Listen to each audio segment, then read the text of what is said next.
You guys hopefully are aware that we've been doing Chapter 9, and this is obviously from Chapter 5. But the reason for this is the binomial theorem, I feel. Alright, first off is misspelled. Theorem. But I feel that this fits better with sequences and series than it does with Chapter 5. It does involve information from both chapters, but I just like doing it with sequences and series myself. So, what we're talking about today is if you have a binomial, something like a plus b raised to the fourth power, for example. We want to talk about expanding that. And what I mean by expanding that is multiplying it all together, right? A plus b times a plus b times a plus b times a plus b. And as far as we're aware right now, what we'd have to do is FOIL these ones, then multiply that resulting trinomial with this, and then multiply that by the fourth one, which is very time consuming. The binomial theorem is a way to do that whole process much quicker. And what we're going to use is this idea right here. Okay, this is a page, obviously grabbed it straight from your book. To expand the power of a binomial in general, first multiply as needed, then write the polynomial in standard form. Okay, and that's what I just talked about. You're going to multiply everything together, but we do want to bypass that amount of work. And what we're going to end up using is something that looks like this. Okay, it's going to be a triangle, and hopefully you can see the pattern here. It starts with a 1, then 1, 1.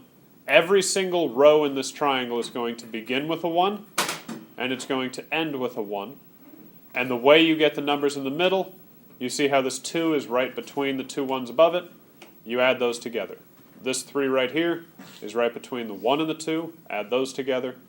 This 4 is right between the 1 and the 3. You add those together to get 4. 3 plus 3 here is 6. And the triangle just builds row by row like that. And the important thing about this is you can see if you have a plus b to the 0 power, anything to the 0 power is just 1. If you have a plus b to the first power, then that's just 1a plus 1b. But then you can see if we start squaring or cubing or raising to the fourth power, you get the entire expansion from this triangle and one other pattern we're going to have to look at without having to multiply polynomials together over and over and over again, which is nice. You just have to be comfortable with the pattern and the way things work. So, the triangle that we're using is called Pascal's Triangle. Okay? And this right here is just explaining to you what I just explained, how we get the triangle. Every term in the row is the sum of the two numbers right above it. So this 56, for example, is 21 plus 35. That's how we get to 56. This 35 is 20 plus 15.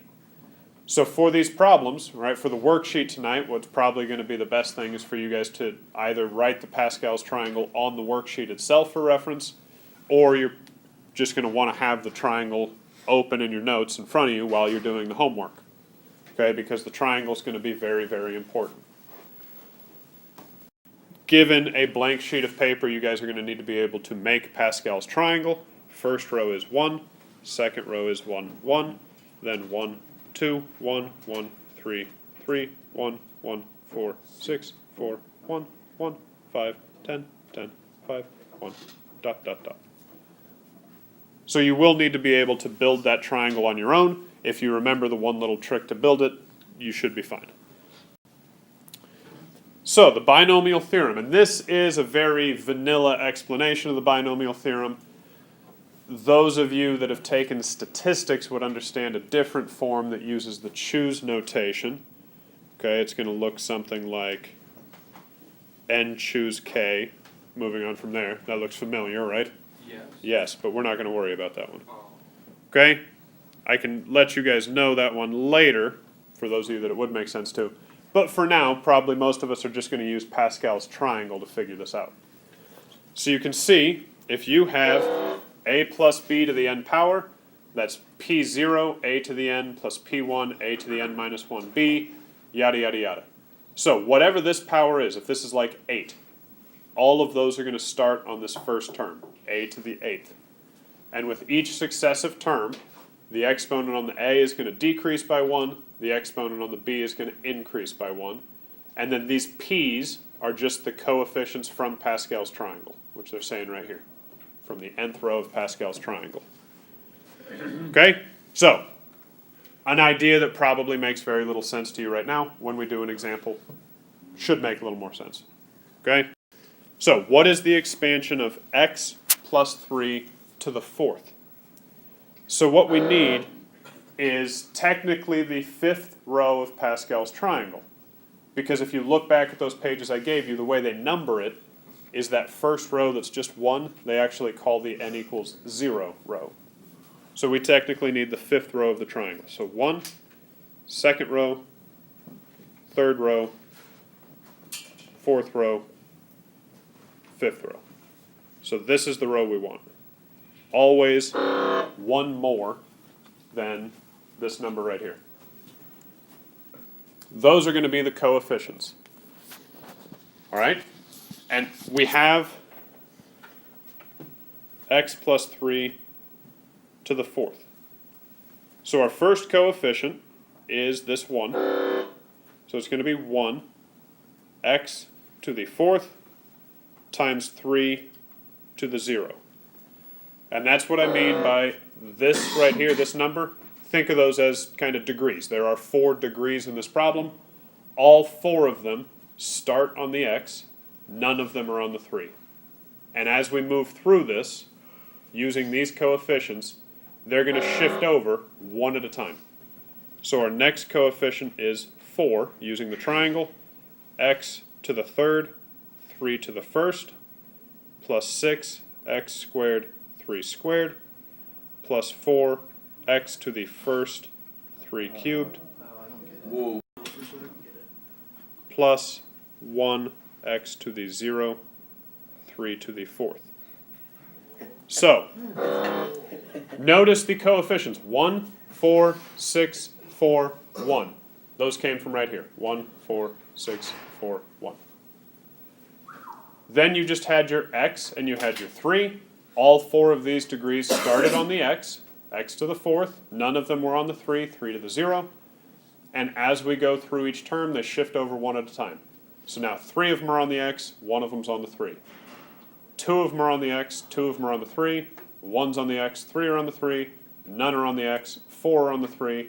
And these coefficients in front, again, you don't have to pay attention to when you're doing the exponents, because those coefficients come straight from the triangle.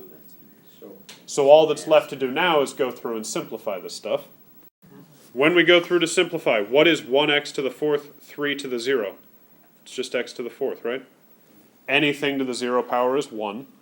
So 1 times x to the 4th times 1 is x to the 4th. Plus 12x cubed. 4 times 3 is 12. X cubed. Plus 54x squared. 3 squared is 9, times 6 is 54. Plus, what's this one? 27 times 4, which is 108. 108x plus 3 times, or 3 to the 4th, which is 81, right? So that's our answer. Which ones? Let's look at another quick example just to see what happens if we have something like 2x plus y to the 3rd. Something like this. Great. We're raising it to the 3rd power, so we need the 4th row of the triangle. So 1, 2, 3, 4. That's the row we want. So we have our coefficients. We just need to remember how the exponents are going to work. So this expansion, 2x plus y to the 3rd, is going to be 1 times 2x to the 3rd, y to the 0, plus 3 times 2x squared, y to the 1st, plus 3 times 2x to the 1st, y squared, plus that last term is going to be 1 times 2x to the 0 y cubed. So again, the coefficients 1, 3, 3, 1 are coming straight from the triangle. The other part is we have 3 degrees here. They all start on the 2x. Noticing that the 2x has to be in parentheses, okay, because that cubed is going to go to the 2 and to the x. They all start on the 2x, none of them are on the y, and in each term they just get kicked over one at a time to the y until they have all been moved. Then we have to go through and simplify this. So we get 8x cubed plus 12x squared y plus 6xy squared plus y cubed. This problem raises a different type of question.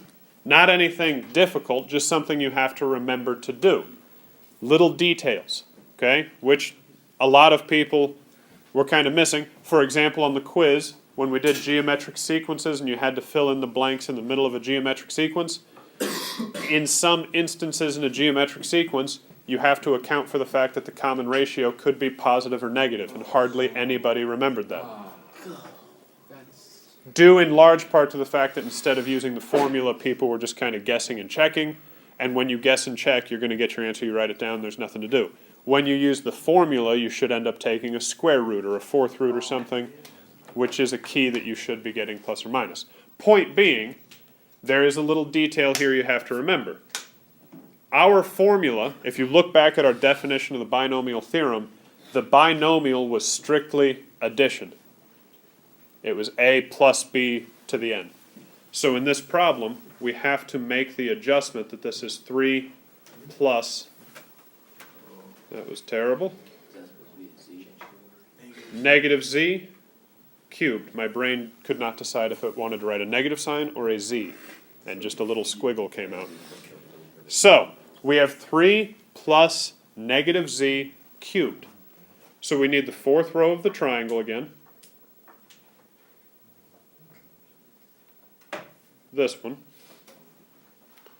3 plus negative z cubed is then going to be 1 times 3 cubed times negative z to the 0 plus 3 times 3 squared times negative z to the first plus 3 times 3 to the first times negative z squared plus 3 times 3 to the 0 times negative z cubed. So the little detail is just remember to write it as plus negative z. After that, it's the exact same thing as the previous problems. Okay?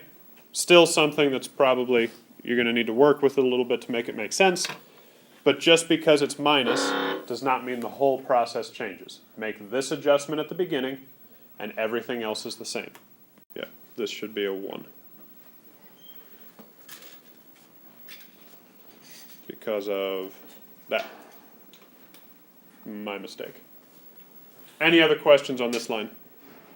So, we get, what is this? We get 27 minus 27z plus 9 minus z cubed. Which, we can simplify that further. No, we can't. That should be z squared in there, shouldn't it? Yeah. I was wondering where it was at. 9z squared minus z cubed. Okay? Which ends up in ascending order for the powers of z, which you could choose to leave it this way, or you could choose to rewrite it in descending order for the powers of z.